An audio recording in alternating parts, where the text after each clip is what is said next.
Sacrifice was the standard. Growing up, being born on Fort Bragg, North Carolina, I was what you might call a military brat. While me and my mom stayed home, my dad was out fighting some of the toughest battles. He was out even missing some milestones like birthdays and holidays, but he did this to provide a better life for us. But I see business owners trading the most valuable asset every day, their time. We offer these technical solutions so business owners can buy back their most valuable asset, their time. And that brings us to FaithlineAI, where we help small businesses and provide them with enterprise-level software solutions. We find ourselves in the midst of an AI crisis. Around 40% of generative AI launches at businesses are failing. 95%. And $47 billion are wasted from these market inefficiencies per year.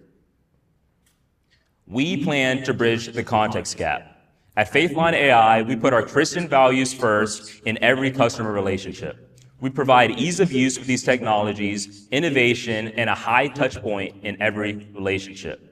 Through our research and some of the customer discovery that we'll mention a little bit later on, we found that around 70% of a salesperson's day is not spent selling. The people that we've talked to, such as solo SDRs, small sales teams, and founders, say that research is eating in the morning, tool switching in the afternoon, and personalized outreach simply can't scale. So we stop these business owners from drowning. And some of the things that we've offered, we've already built trust with many businesses. Now we're launching Pulse to scale. So from what we've already done with FaithlineAI, we have custom agents that we set up for businesses, some different web apps, and AI coaching. But we've been able to refine the core of our process through Pulse. So what we're doing, and based on our market research, we have these three core pillars. Right now, we have overnight research on different leads. It works where you work, being an agnostic platform that can sit on top of a CRM. And we also approve every message that we send. Even though we do have automated calling and outbound, through our research, we've discovered that people want to see these messages before they go out.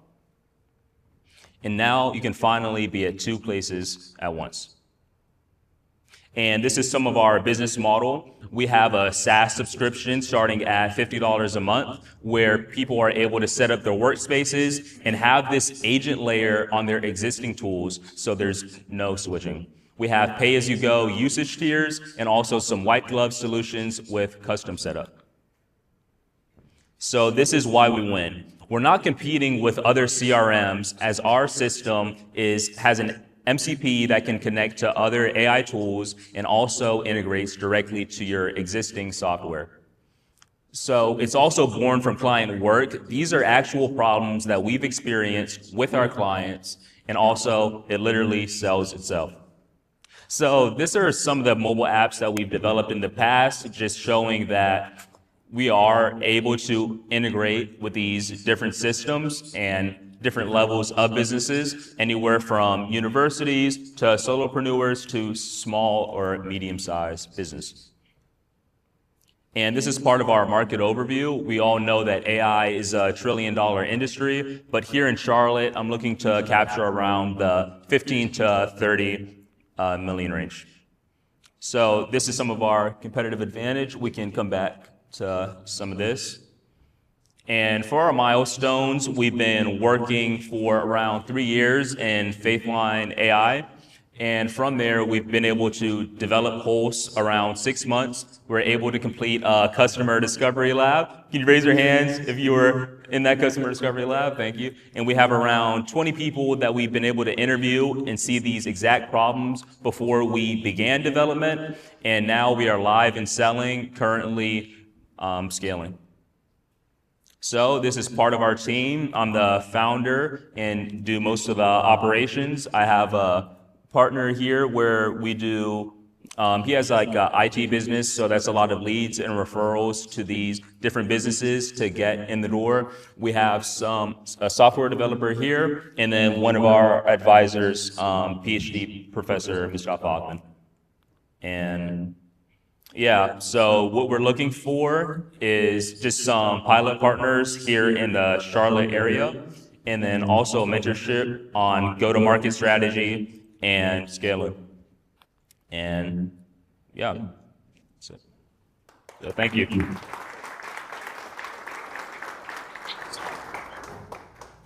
Sure. So first of all, Joshua, I want to acknowledge that you're a good storyteller. And I don't mean that in a negative way, like you were giving us a bunch of BS, right? And that is a super important skill set for an entrepreneur, right? And what I mean by that is you got to get people to want to be on board with you, right? Whether it's customers, it's employees, it's investors.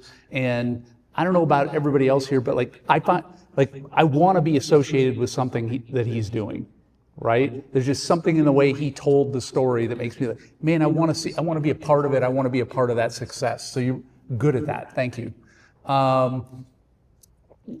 So I was thinking about this all the way along from an investor point of view. And I'm still not sure how much of your business is a services business versus selling a technology product. And there isn't a right or wrong answer to that. My own business is a services business. That's fine, right? It just is going to be one that investors are going to tend to have a negative mindset on with regard to investing capital because of their worries about scalability. So first, so let me ask the question, how important is the services or customization component of what you're doing?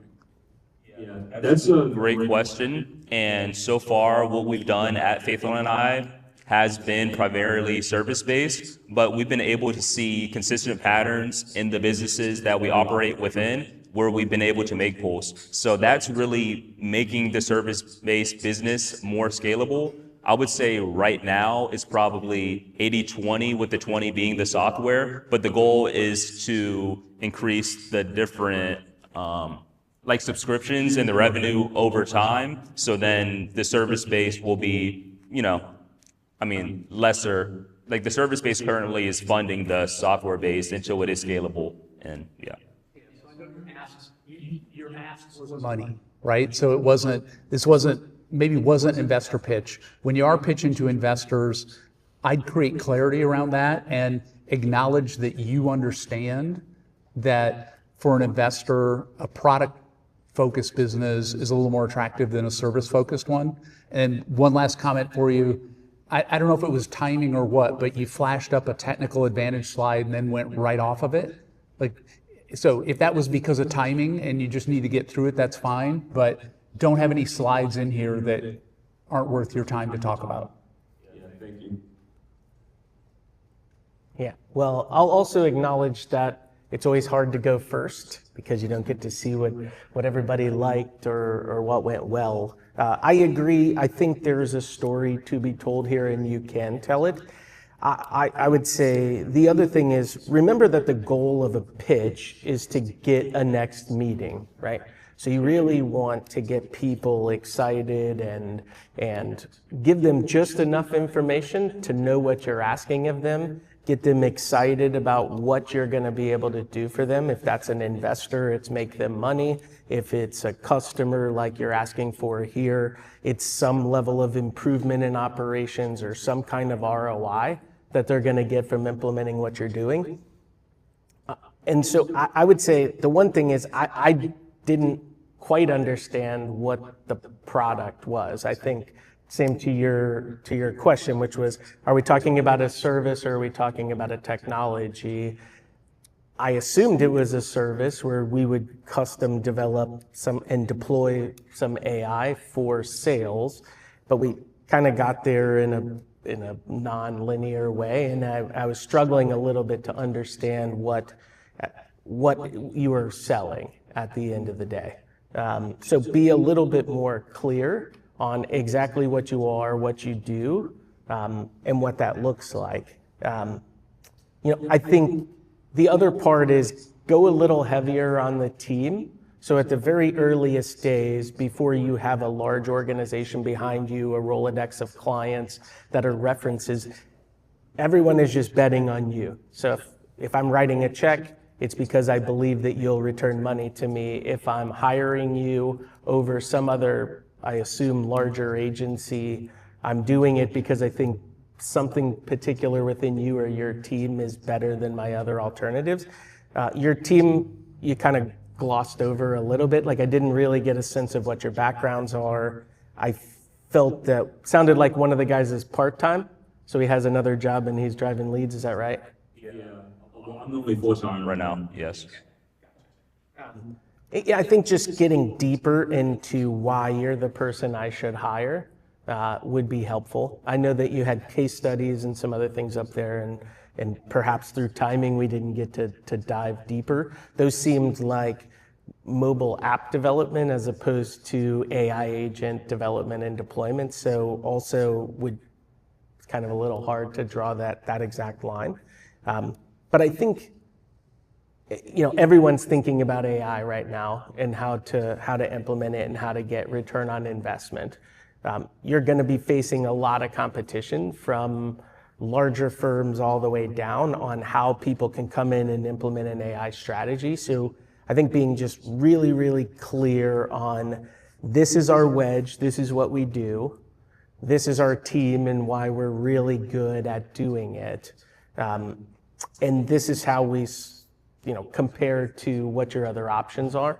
I think if you're trying to get customers, those are really the three big questions that I want to know to get that next meeting. If I'm really confident that I totally understand the sale, like what you're selling to me, and that I think your team is really talented and that it sits, whether it's price or service level or something else that differentiates you from someone else who's going to be trying to sell them AI solutions as well, then you probably get that next meeting. I'm intrigued to follow up. But if I don't have those three things, I'm most likely to take a step back and kind of pass on that. Thank you. And I think that even comes with being a service-first business, is that when I'm pitching a product, it's kind of like, I want to go back and be like, well, we can customize it and make it work for your business. But now that we're productizing, it is more to these SDRs, helping them automate their research, their outbound, and their personalized messaging to these different tools. And about the competitive edge, it's a lot about being able to be agent first. Like we do have an MCP. So if you have anything for the different agents like Hermes agent or OpenClaw or whatever you want to use in your system, then we have it open faced so you can plug into it to any of these evolving systems. But yeah. Because you talk about, I want to find out your needs and then I'm going to so I can't really talk about the product per se, the end product, because I want to iterate based off your needs. What you can talk about is your process. I would assume that you have a standardized process. So today, the process for creating the agents, deploying them, and maintaining them is your product. And you could show that in a standardized way, even though the output for each client is going to be different. So it just shows a level of standardization and repeatability that's going to give people a little bit more confidence. All right, thank you. All right.